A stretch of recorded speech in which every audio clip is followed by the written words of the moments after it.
to start moving out all the soil. You can see it has some nice roots there. Just going to start trying to be gentle and crumbling it up here.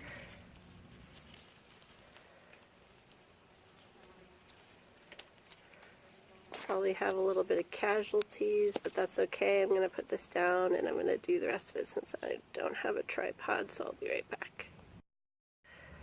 Gotta be patient and be soft as you can and get as much of the soil off as you can.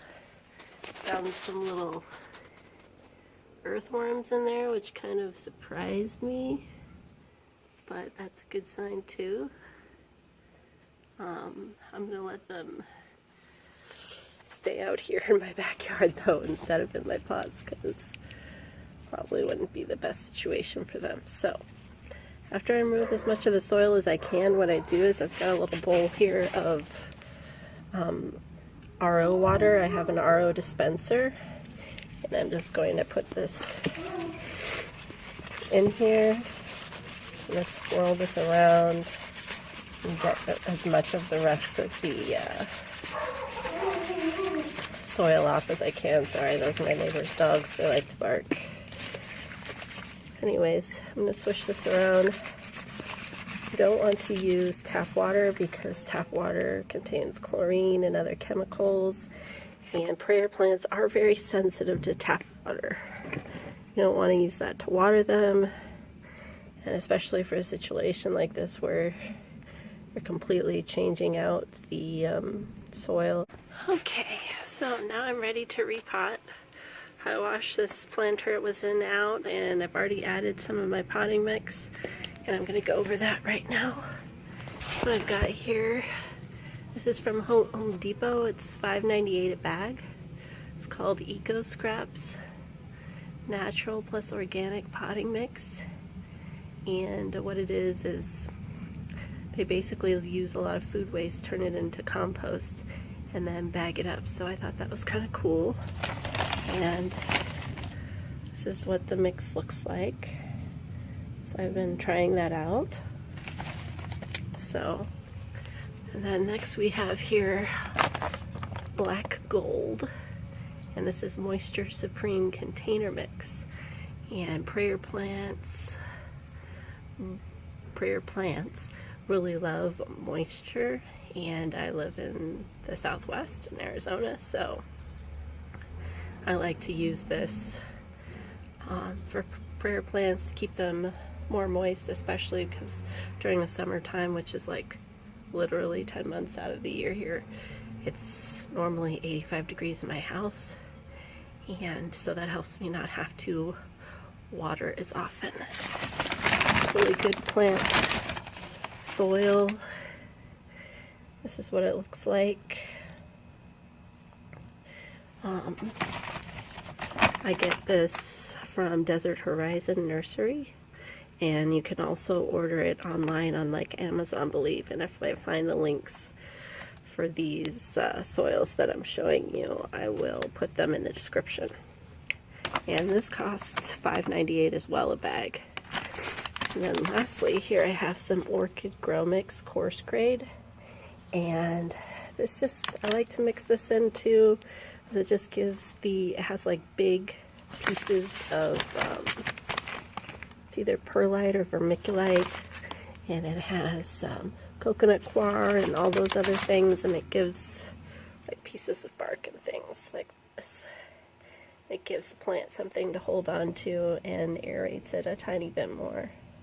So I usually, kind of like cooking, I just mix up a little bit of this, a little bit of that, a little bit of that, and pot up my plant. So that's what I'm about to do here.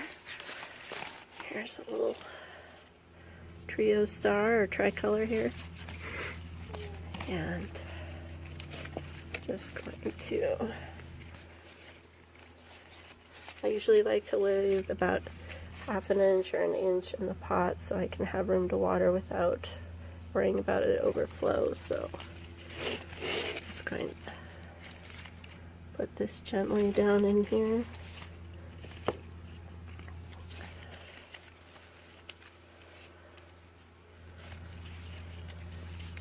get some more of my potting mix here.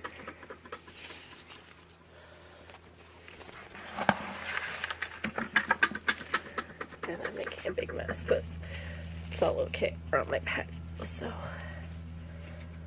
I'll clean up after I'm done. But just like to tamp it down a little bit, put in a little more than you think you're gonna need, because it will, once you water it, it will compact the soil a little bit.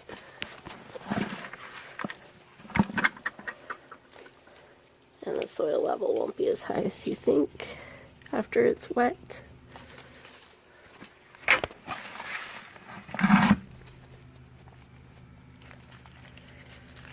I'm sure I'd do a much neater job of this if I had two hands, but gardening, I think, should be a little messy.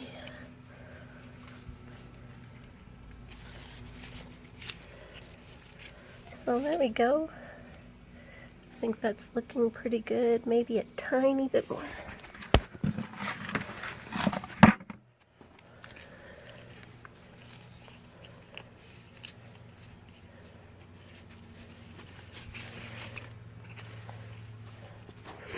And this is just a temporary container. When I get the more permanent one, I like to use more of this Black Gold Moisture Supreme. But for temporary, I like to use this more, I would say, equal combinations of these three things. So I'm going to take this over to the sink and give it a good clean off all the leaves with some RO water and soak the soil until it's running out of the bottom of the pot. So you're going to hear water in my house all the time because I'm a fish lover and I just can't get away from the sound of water, really, unless I'm super on top of my evaporation. So here's my little RO spigot. I'm just going to clean off all the leaves first, as well as I can, of the soil that got on them, which they won't mind.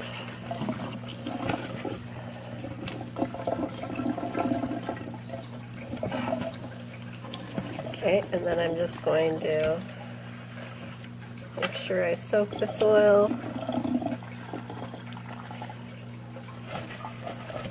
until it is running out.